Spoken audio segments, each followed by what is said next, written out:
नमस्कार. मी हिंदू जनजागृती समितीच्या वतीने प्रशांत हेमंत जुवेकर आज जळगावमध्ये पत्रकार परिषदेचं आयोजन याच्यासाठी करण्यात आलं की प्रतिवर्षीप्रमाणे यावर्षीही दिनांक 24 ते 30 जून या कालावधीमध्ये गोवामध्ये वैश्विक हिंदू राष्ट्र महोत्सवाचं आयोजन करण्यात आलंय. 2012 साली प्रथम आयोजन झालं होतं आणि आता हे 12वं वर्ष आहे.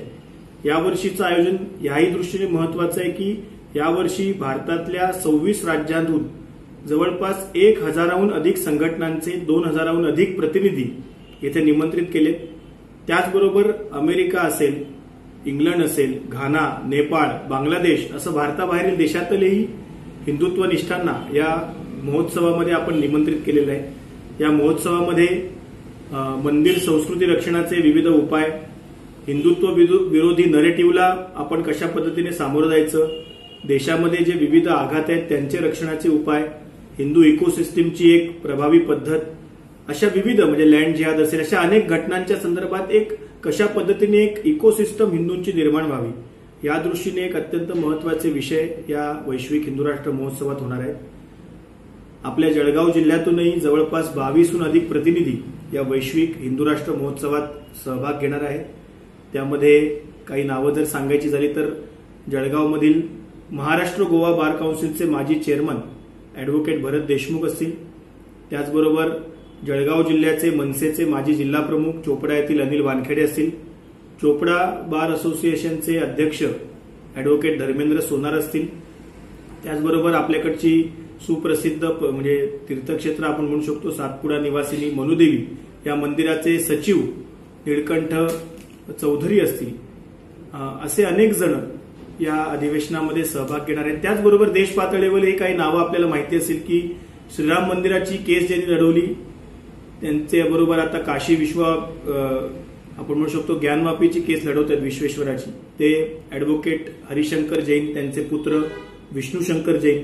याचबरोबर तेलंगणाचे आमदार प्रखर हिंदुत्ववादी राजा सिंग, हिंदू इकोसिस्टीमचे संस्थापक कपिल मिश्रा, भारताचे माहिती आयुक्त, त्याचबरोबर सेव्ह कल्चर सेव्ह इंडियाचे उदय माहुरकर, असे अनेक प्रतिथयश लोक, सर्वोच्च न्यायालयात हिंदुत्वाची बाजू लढून देणारे अश्विनी उपाध्याय अॅडव्होकेट, असे अनेक महत्वाच्या व्यक्ती या वैश्विक हिंदू राष्ट्र महोत्सवात सहभाग घेणार आहेत.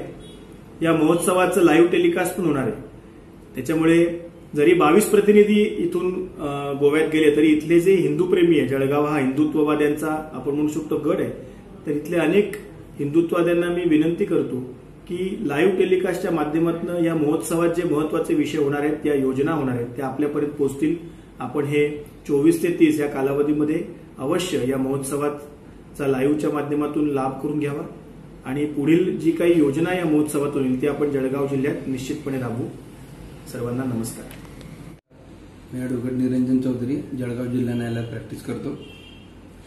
गोवा येथे अधिवेशन जे होत आहे ते 24 जून ते 30 जून पर्यंत आहे. त्याच्यातले शेवटचे जे 2 दिवस आहे 29 आणि 30 जून या 2 दिवसामध्ये विशेष करून वकिलांसाठी अधिवेशन आहे ते, आणि त्या अधिवेशनामध्ये बांगलादेश आणि संपूर्ण भारतामधले वेगवेगळ्या राज्यांमधून काही ॲडव्होकेट्स येतात. ते तिथे त्या त्याबाबतचं ज्ञान घेण्यासाठी येतात की तिथे हिंदूंवरती प्रत्येक राज्यामध्ये आता भारतामध्ये काही ठिकाणी हिंदूंची स्थिती अशी झालेली की हिंदू अल्पसंख्याक झाले आणि तिथे त्यांच्यावर अत्याचार होतात. मग त्या अत्याचाराला कसं कायदेशीर बाबींचा आधार घेऊन आपण त्या हिंदूंना कसं प्रोटेक्ट करू शकतो त्या हिशोबाने तिथे अधिवेशनामध्ये मुद्दे महत्वाचे असणार आहेत. आणि जळगावमधून मला संधी दिलेली आहे. जळगावातून मी आणि तसेच आमचे बार काउन्सिलचे गोवा आणि महाराष्ट्र बार काउन्सिलचे माजी चेअरमन आहेत भरत बापूसाहेब देशमुख, ते सुद्धा येणार आहेत आणि आम्ही त्यांच्यासोबत संख्येने जातो. तुमच्या वकिलांना काय तुम्ही आवाहन करणार आहे इथल्या जळगावच्या वकिलांना की आता जळगावमध्ये हिंदुत्वाचं कार्य बऱ्याच मोठ्या प्रमाणावर आहे, परंतु असं असताना सुद्धा इथे गायींचे सर्रास कत्तली होतात. आताच ही जी बकरी ईद गेली, या ईदच्या पूर्वीच अनेक ठिकाणी जळगाव जिल्ह्यामध्ये अनेक वेळा गायींचे ट्रक पकडले गेले. तर अशा वेळी कार्यकर्त्यांवरती, गायींचे ट्रक पकडणाऱ्या कार्यकर्त्यांवरती जेव्हा खोटे गुन्हे दाखल होतात ना, तर त्या खोट्या गुन्ह्यांना त्या हिंदू कार्यकर्त्यांना कसं कायदेशीर मदत करता येईल त्यांचा बचाव त्याच्यातून कसा करता येईल, FIR खोट्या कशा दाखल होतात त्याच्यावरती काय तोडगे काढता येतील याबाबत जळगाव येथील वकिलांनी सहभागी होऊन या कार्यामध्ये मदत करावी अशी मी त्यांना विनंती करतो.